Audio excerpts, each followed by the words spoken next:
Olá, estudantes! Eu sou a monitora Silvana Santos e nós vamos dar continuidade à literatura com a primeira geração modernista.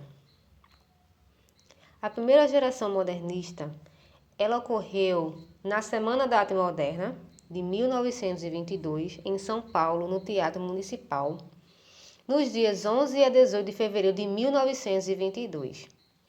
Ela era chamada também de fase heróica. Por quê? A fase heróica, ela teve esse nome porque os autores eles queriam fazer uma arte diferente da arte europeia. Ela queria quebrar regras da cultura tradicional impostas pelo estrangeiro. Então, para a época, era uma fase heróica de heróis, porque eles queriam acabar com o tradicionalismo. Eles queriam fazer uma arte totalmente brasileira. Então, por isso que ela é chamada desse jeito, né? Ela queria o quê? Uma obra mais realista, sem preocupação, com uma linguagem mais coloquial, sabe? Sem rima. Queria uma arte moderna, inovadora, heróica, certo? Porém, ela tenha sido trazida da Europa, ela tem um ar mais popular. Do mesmo jeito que esses artistas eles queriam se desprender, eles queriam se desprender, mas na verdade também da classe simbolista e da parnasiana, né, que foram as classes anteriores. Mas eles também tinham esse objetivo de sair aí da arte europeia, embora a gente vai ver aqui no decorrer da aula que as obras ainda presentes nessa primeira geração está bastante influenciada pelas vanguardas europeias, né? E aí eu vou explicar para vocês, né? Porque ela foi dividida, o modernismo, ele foi dividido em 3 fases. Essa é a primeira que a gente está vendo, que é a fase heróica, também chamada de geração de 20. Nós temos a segunda geração, que é chamada de geração de 30, que ocorreu de 1930 a 1945, né? É quando o modernismo ele se consolida, né, como classe literária. E a terceira geração, ou geração de 45, que é chamada também de pós-modernismo, né, que é a partir dos anos de 1945. Essa fase heróica é o início de desprendimento do Brasil, dos autores brasileiros, tentando sair das vanguardas europeias, né, tentando quebrar esses padrões tradicionais também. Mas essa estética inovadora, ela tem influência das vanguardas artísticas europeias, né? Como o cubismo, o futurismo, o expressionismo, o dadaísmo. A gente vai ver agora, né?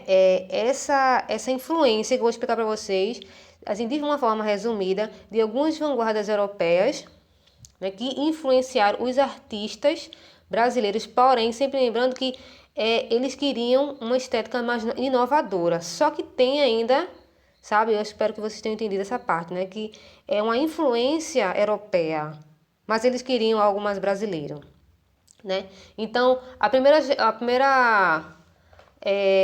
vanguarda europeia que a gente vai falar é sobre o cubismo.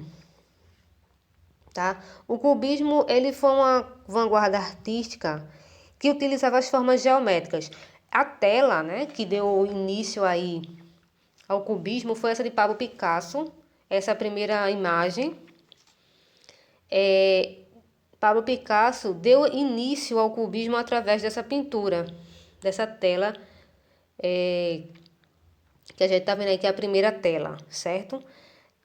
Ele usava as formas geométricas, que era o símbolo mesmo do cubismo, era formas geométricas, né? Surgiu no século XX na França, né? Porque tudo que a gente está falando aqui é no século XX, né? Nasceu na França, ele queria o quê? Romper com os modelos estéticos, que só valorizavam aí a perfeição das formas. Então, eles estavam querendo se desprender, romper, é tudo revolucionário, tá? Então, o cubismo, ele tinha 3 fases. A primeira cezanista, que ocorreu em 1907 a 1909. Também essa obra, ou esse autorretrato de Pablo Picasso, foi uma das obras que chamou mais atenção dessa época. Ele também era chamado de pré-analista, e você pode ver que tem umas formas mais simples, né? Um rosto de uma pessoa, já uma coisa mais simplificada. Na segunda fase, também chamada de analítica ou hermética, ocorreu em 1909 a 1912. Veja aí já a diferença da segunda fase para a primeira. A gente já tem aí uma obra mais fragmentada em todas as dimensões, tanto a da esquerda com o nome O Poeta, de Picasso também, e o Violino e o Cartiçal de Braque. Veja a diferença da segunda fase para a primeira, né? Veja um rosto que você pode ver totalmente que é um rosto com uma pintura aí já avermelhada, mais amarronzada, enquanto que a fase 2 ela já tem uma coloração aí mais marrom, preto, um cinza bem escuro, e a forma ela tá bem, o tema na verdade, né? Tá bem fragmentado em todos os ângulos possíveis que a tela possa caber. Isso aí é a segunda fase do cubismo. Já na terceira fase, nós temos o cubismo sintético, que ocorreu em 1911. Nessa terceira fase, nós vemos aí uma coloração mais forte, né? A gente já vê um amarelo escuro, um azul mais escuro, um preto, um negócio bem diferenciado já das outras duas fases. Nós já vemos também, podemos reconhecer aí, tem algumas figuras que possam ser reconhecidas, né? Mas não tem realismo. Você vê que não é fora da realidade essa terceira fase, certo?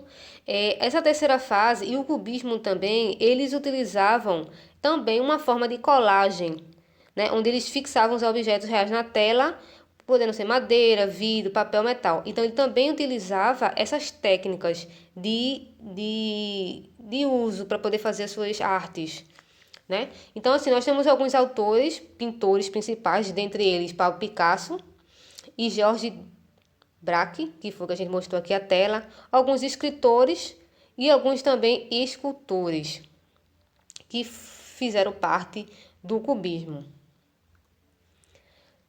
Já o futurismo, que ele vem em seguida, né? O futurismo ele já tem uma pegada aí diferente do cubismo, né? Porque ele tem uma visão mais do futuro. O futurismo ele tem o objetivo de olhar para o futuro e também de, assim, ele exaltava a vida moderna. Ele gostava disso. Eles gostavam, né, disso, os autores. Então eles exaltavam muito a tecnologia, a máquina, a indústria, o automóvel, a eletricidade, a velocidade.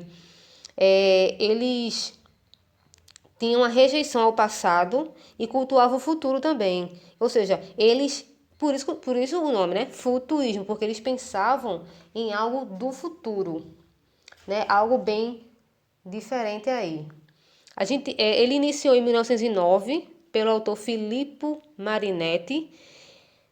Essa vanguarda europeia ficou conhecida por ser muito radical. Ela queria propor a destruição do passado. Como eu falei, eles não queriam nada com o passado, queriam fazer tudo novo. Eles pensavam tudo no futuro, queria acabar com tudo que ocorreu anteriormente. Então, eles eram antitradicionalistas e eles cultuavam muito a guerra e a velocidade, como eu falei para vocês, a máquina, a tecnologia. Eles queriam romper com a norma culta, já que indo para o lado da literatura, né? Eles não queriam seguir a gramática tradicional. E na sua literatura eles apresentavam aí uns versos livres, uma linguagem sem apego à norma. Eles criaram o Manifesto Técnico da Literatura Futurista, que ele propôs aí a destruição da sintaxe, a depreciação do adjetivo, do advérbio e da pontuação, porque eles não queriam seguir a gramática tradicional. Eles queriam algo novo, algo transformado, algo mais fácil. O futurismo foi introduzido aqui no Brasil através de Oswald de Andrade. Ele fez a viagem para a Europa. Quando ele voltou aqui para o Brasil, ele trouxe as ideias futuristas para a sua obra literária, né? Então, foi ele que introduziu aqui no Brasil, certo? Inclusive, mais à frente a gente vai ver que ele fez parte de dois grandes grupos, né? Que é o Pau-Brasil e o movimento antropofágico, que a gente vai ver mais lá na frente, certo? Então, a gente pode observar que dentro dessas imagens, todas elas, uma visão aí de algo voltado para o futuro. Veja que são formas geométricas do futuro mesmo, assim, uma coloração diferenciada e formas diferenciadas também. A gente pode ver aí a velocidade do automóvel, tudo relacionado à velocidade do automóvel. A gente tem um autorretrato aqui de Marinette, um autorretrato dele, né? Só que veja que com formas totalmente diferenciadas. Outra vanguarda europeia também foi o expressionismo. O expressionismo, ele já está falando, expressionismo, expressão. Ele tinha essa característica de mostrar a expressão, mostrar o sentimento diante das suas obras, né? Ele surgiu na Alemanha em 1905, mas ele só foi realmente considerado uma vanguarda europeia a partir de 1910, quando foi feita uma publicação numa revista chamada Tempestade. Tinha surgido aí um grupo chamado Die Brücke, que em português se chama A Ponte. Esse grupo foi que se reuniu, né? Sempre tem um grupo aí que se reúne para poder discutir algum tipo de mudança. E foi isso que eles queriam, né? Eles queriam fazer uma literatura, uma pintura diferenciada. Então esse grupo, a partir de 1910, começou a ser chamado de expressionistas, né? Quem teve aí a ideia, quem foi o precursor, os precursores, na verdade, do expressionismo foi o pintor Vicente Van Gogh e Edward Munch. Eles dois foram os iniciadores do expressionismo. O que eles queriam? Eles queriam mostrar na sua arte, na sua obra, a subjetividade. Ou o que seria essa subjetividade? Seria a pessoa pensar sobre aquilo que ela está vendo da forma que ela quisesse, vamos dizer assim, entendeu? Porque é algo subjetivo, não dá para ter algo que seja certo. Você vê e você vê uma coisa, uma outra pessoa vê e a outra pessoa vê outra coisa. Então, é algo subjetivo, certo? Irracional, não tem lógica, não tem razão de ser.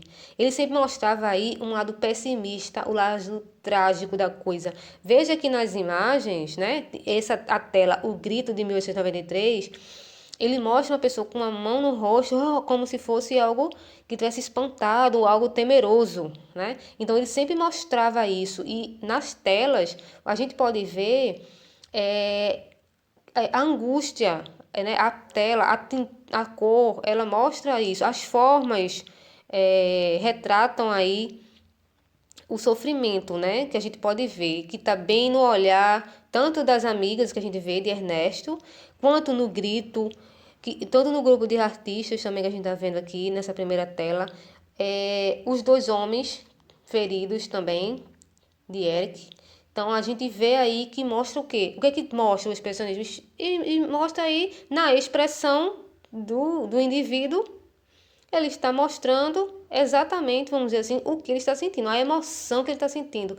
Então ele, além disso, né, de mostrar o subjetivo, coisas que são irracionais, pessimismo, morte, essa emoção podendo ser também ciúme, pode ser amor também, medo, solidão, prostituição. Ele também, por um outro lado, queria fazer algumas denúncias sociais. Eles começaram aí falando sobre pessimismo, mas aí começaram depois a ir pelo lado da denúncia social, né? Outro movimento, outra vanguarda europeia foi o dadaísmo. O dadaísmo ele tem um caráter lógico também, é antirracionalista.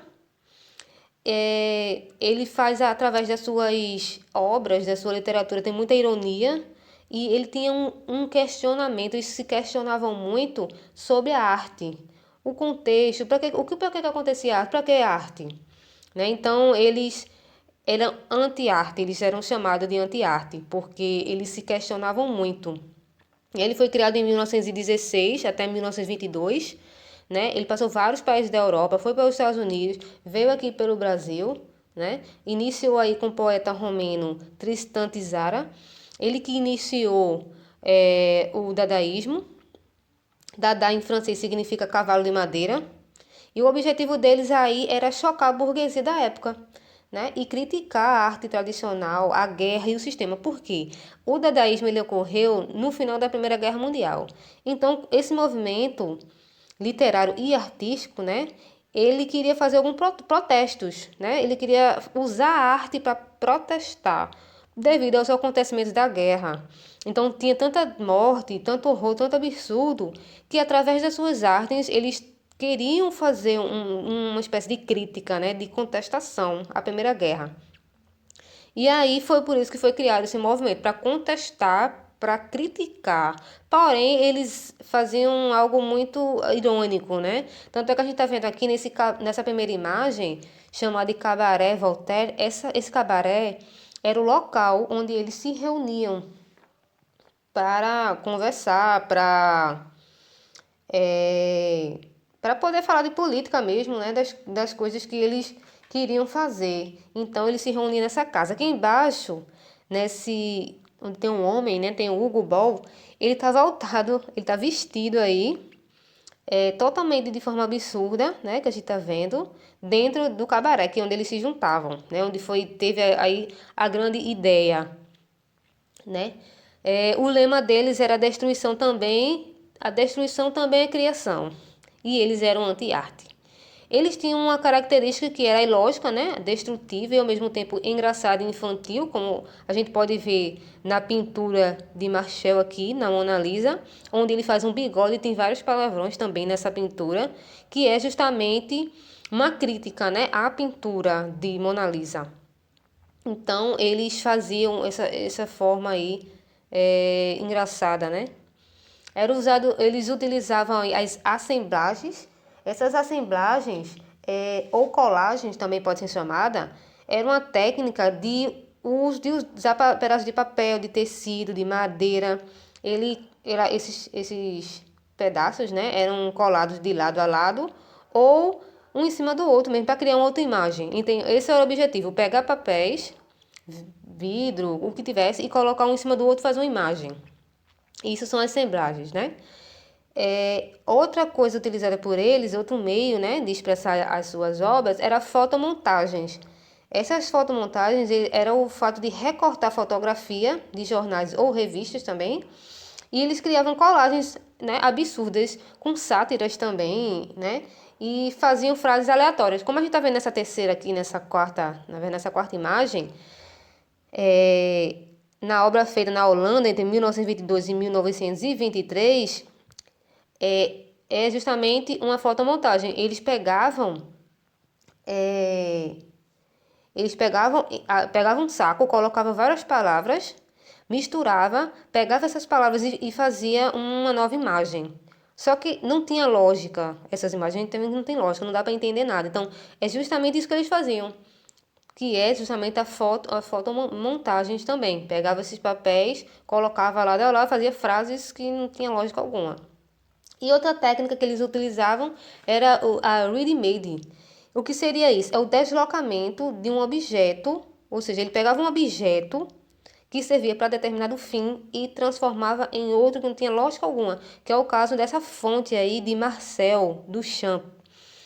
Ele tem o nome fonte, o nome da obra é fonte, porém a gente está vendo que isso é um mictório, que é utilizado para necessidades fisiológicas e não não é fonte, isso não é uma fonte. Então, isso é o ready-made, é justamente pegar um objeto que tem uma finalidade e você coloca para outra, que não tem nada a ver com aquilo, que é o caso aí dessa fonte que ele fez, né? O término do dadaísmo foi em 1922, que é justamente aqui no Brasil começou a Semana de Arte Moderna, né? Por que ele terminou? Depois que Tristan Tzara, ele foi fazer uma palestra e ele falou o seguinte, que, como tudo na vida, o dadaísmo era inútil. E em 1924, o dadaísmo converteu-se ao surrealismo com o manifesto de André Breton. Então foi aí que acabou o dadaísmo. A gente tem alguns autores principais que foram justamente os que formaram, né, o dadaísmo, que foi Tristan Tzara, Francis Picabia, André Breton, Max Ernst e Marcel Duchamp, pintor e escultor francês. Certo? Outra vanguarda europeia, aqui no Brasil, né, que a gente vai ver, a gente já viu essas vanguardas europeias, mas tem outras, só que para resumir, e são as mais utilizadas no vestibular, né? Aqui no Brasil, quem foi que participou dessas vanguardas? Então, lembrando a vocês o seguinte, Oswald de Andrade, ele foi para a Europa, veio para o Brasil e trouxe as ideias futurísticas, certo? Ele trouxe e, basicamente, todos os envolvidos no modernismo, vamos falar aqui nessa primeira geração, né, que ainda está apegada às vanguardas europeias, lembre-se que depois vai ter o desprendimento dessas vanguardas, né, mas aqui, nessa primeira semana, eles trouxeram, que foi justamente Oswald de Andrade que trouxe, né, então, praticamente todos eles da primeira geração, eles utilizaram dessa técnica, tanto o cubismo, que a gente está vendo aqui, por Tarsila de Amaral e Rego Monteiro, na pintura, né? Na literatura, Oswald de Andrade e Érico Veríssimo. No futurismo, a gente tem Anita Mafaldi, com a obra A Boba, que a gente vai ver mais tarde. Tarsila do Amaral, com a pintura Abaporu. Oswald de Andrade, também veja que ele também já está aqui também, né? Com o Amor, Graça Aranha, Ronald de Carvalho e Manuel Bandeira. Então, assim, quase todos os autores do modernista, da primeira geração, né, trazem as suas obras uma perspectiva literária do futurismo, mas também tem das outras vanguardas europeias, como a gente está vendo, né? Nós temos no dadaísmo o Manuel Bandeira, o Mário de Andrade, o Flávio de Carvalho e o Ismael Neri.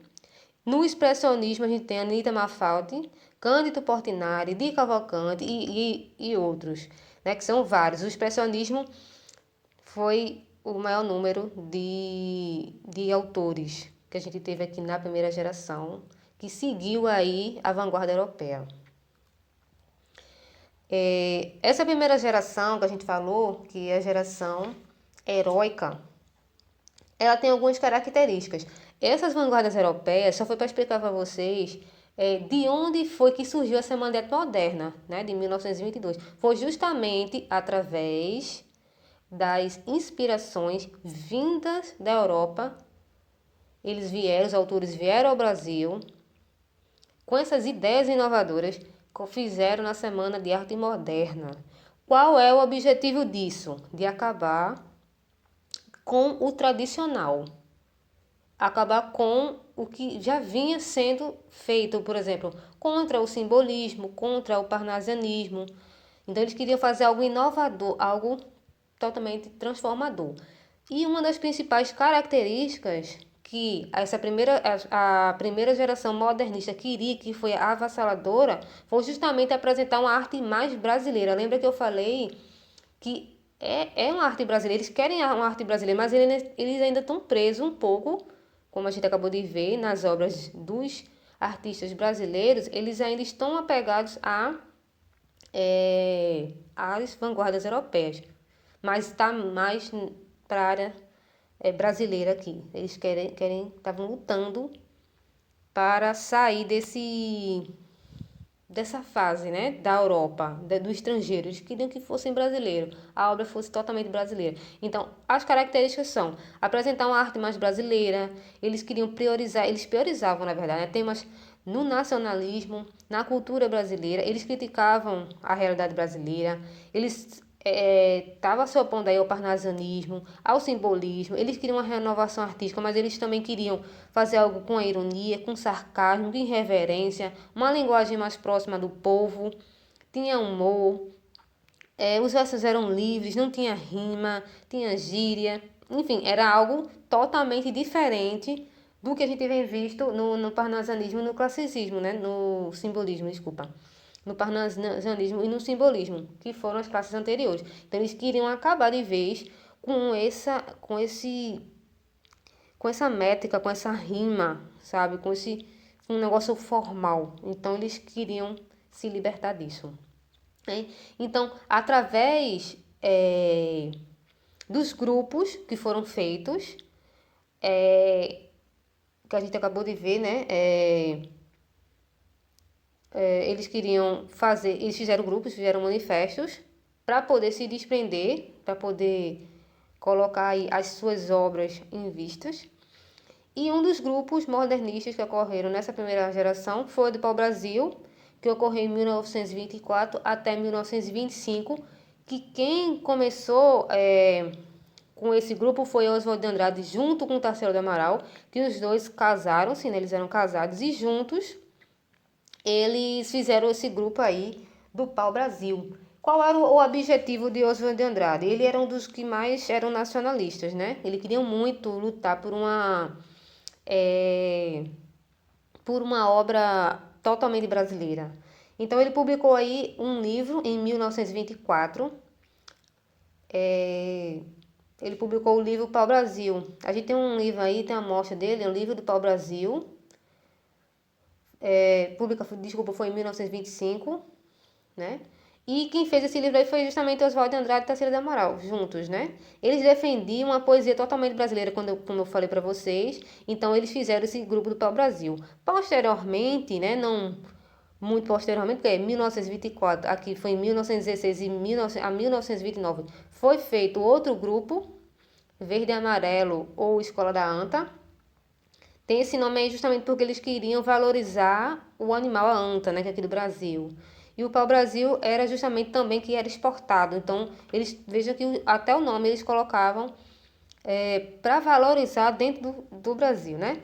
Então, aí, aqui no Verde e Amarelo já foi outro grupo que organizou, né? E eles também tinham o mesmo objetivo. O objetivo desses grupos e desses movimentos, como eu falei para vocês, era justamente defender uma poesia brasileira, né? Eles queriam que o produto fosse cultural. Eles queriam valorizar a história brasileira e da identidade nacional mesmo do Brasil. Então era esse o objetivo, tentar se desprender do estrangeirismo, certo? Então, logo após, veja que as datas são bem próximas, né? Ocorreu tudo paralelo. Veio o movimento antropofágico de 1928 a 29, que foi também iniciado por Oswald de Andrade e Tarsila do Amaral, que só teve voz assim esse movimento quando Oswald de Andrade ele fez uma publicação na revista Antropofagia, que a gente está vendo aqui uma imagem aí dessa revista, que ela é de São Paulo. Então, essas revistas, elas auxiliaram na divulgação dos ideais dos modernistas, né? Então, tanto a revista Claxon como a revista de Antropofagia, tem outras, né? Que também colaboraram com a publicação das obras dos artistas do modernismo, que foi fundamental aí para que tivesse uma aceitação, né? Essas obras. Então, esse movimento aqui antropofágico, ele queria fazer uma renovação estética na arte brasileira. Ele queria que tivesse a cara do país. E a gente pode dizer aí que tinha um pouco de ufanismo, né? O que seria isso? É o orgulho. É o orgulho do exagero, no caso do Brasil, né? Que eles tinham um excesso de exaltação ao Brasil. E eles estavam com muita hostilidade ao estrangeirismo. Então, uma dessas características aqui da primeira geração é justamente a exaltação mesmo ao Brasil e aversão total ao estrangeirismo. Eles queriam muito se desprender do estrangeirismo, né? Entrando no contexto histórico, quando aconteceu, a gente está falando do modernismo, porque a gente está falando da Semana da Arte Moderna, né? Que aconteceu no século XX. Então, a Semana da Arte Moderna, as vanguardas europeias, tudo aconteceu no século XX, certo? Então, entre as primeiras guerras, Primeira e a Segunda Guerra Mundial, e a quebra da Bolsa de Nova York de 1929. Já aqui no Brasil, a gente tem a fase da República, chamada de República Velha, onde tinha aí as oligarquias cafeeiras e as oligarquias do leite em Minas Gerais. Então, esse aí é o contexto histórico, era o que estava acontecendo. Nesse contexto histórico, eu queria lembrar para vocês de novo o seguinte, que lembra, nesse movimento de guerra, de quebra de bolsa, onde há pobreza, onde está tendo mortes, isso é colocado geralmente nas suas obras, né? Porque cada classe literária, eu acho que eu já falei isso, cada classe literária, nos livros e nas obras, nas artes, o autor, ele coloca o que ele está sentindo naquela obra, né?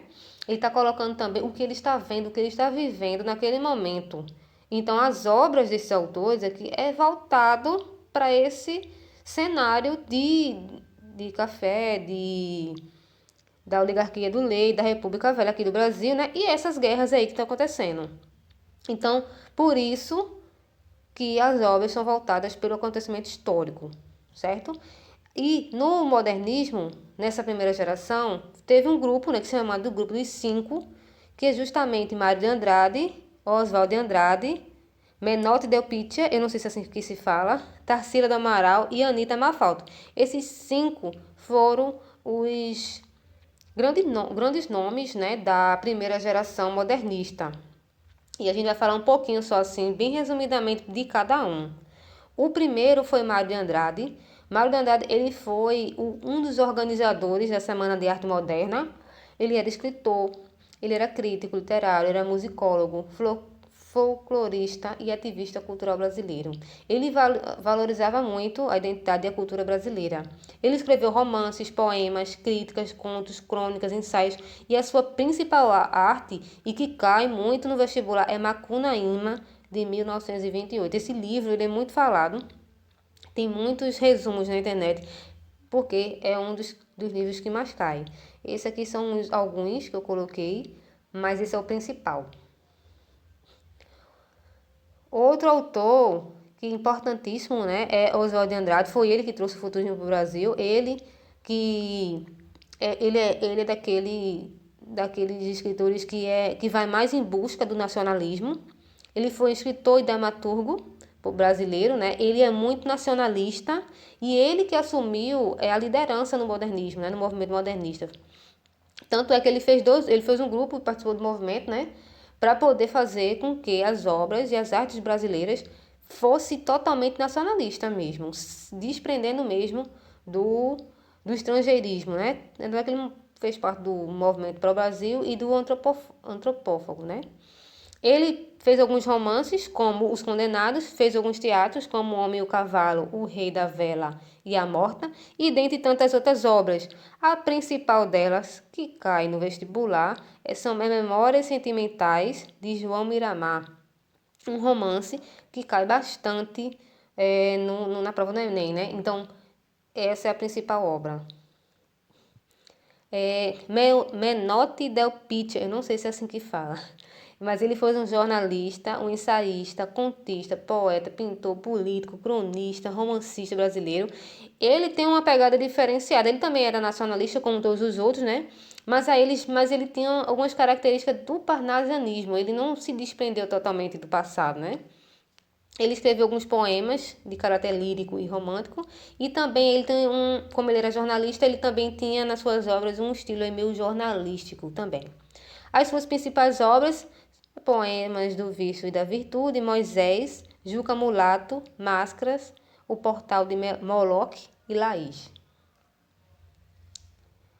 Tarsila do Amaral. Tarsila do Amaral, ela foi casada com Oswald de Andrade, né, como eu falei para vocês. Ela, junto a ele, fizeram os dois, né, parte do movimento, dos dois movimentos para o Brasil e antropofágico, né? Ela foi uma das artistas plásticas mais importantes do modernismo, ou sequer do Brasil mesmo, né? Porque as suas obras, ela foi exposta, ela também expôs suas obras na Semana de Arte Moderna e ela inaugurou o movimento antropofágico, né? Que eu falei para vocês também.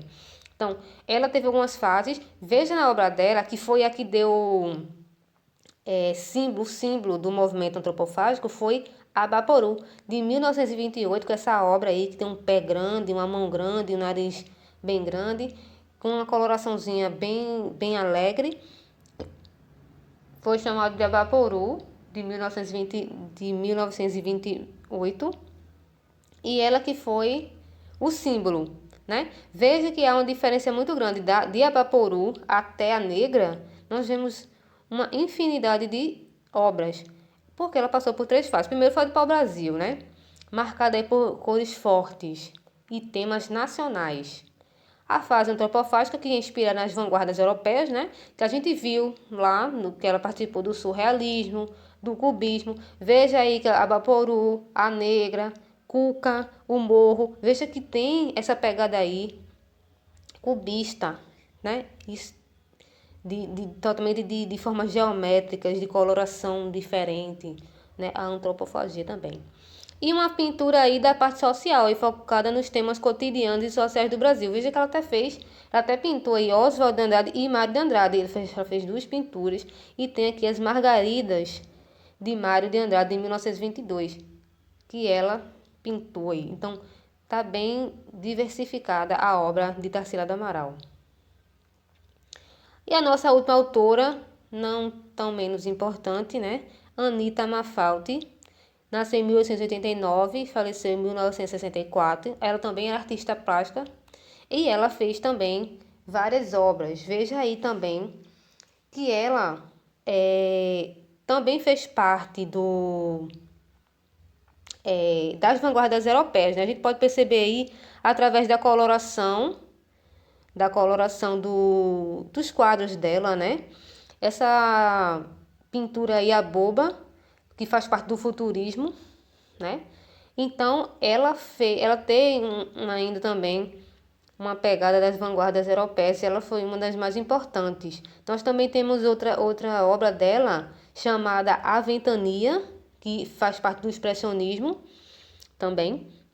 Então, ela teve um papel fundamental com as suas obras aí, com, com essas telas que ela fez e que ela apresentou aí na primeira geração do modernismo, certo? Então, esse aqui foi um pouco, né, que eu estou falando para vocês sobre a primeira geração modernista. No material tem muito mais, eu espero que vocês tenham gostado, que vocês prestem bastante atenção, principalmente nas características da primeira geração, que é o que cobra mais no Enem, e também em relação às pinturas. Eu tentei colocar o máximo de pintura possível para que vocês vissem a diferença de uma para outra na coloração e em relação à forma e também o que está passando, o que aquela pintura está passando. Né? Porque como a gente viu, tem retratos, tem uns que passam emoção, tem uns que não passam nada, tem uns que são sem noção, sem lógica alguma. Então você tem que ver o que cada obra, o que cada autor está tentando passar. Para quê? Para quando chegar lá na prova do Enem, eles vão colocar imagens e você vai ter que tentar identificar a que vanguarda europeia aquela imagem ela está tentando transmitir. E aí você vai ter que tentar associar, feito eu fiz aqui no slide, para você tentar associar qual é a vanguarda europeia, faz parte de que vanguarda europeia determinada imagem. E aí, através da forma, através da coloração, você vai saber de que vanguarda, qual ela faz parte.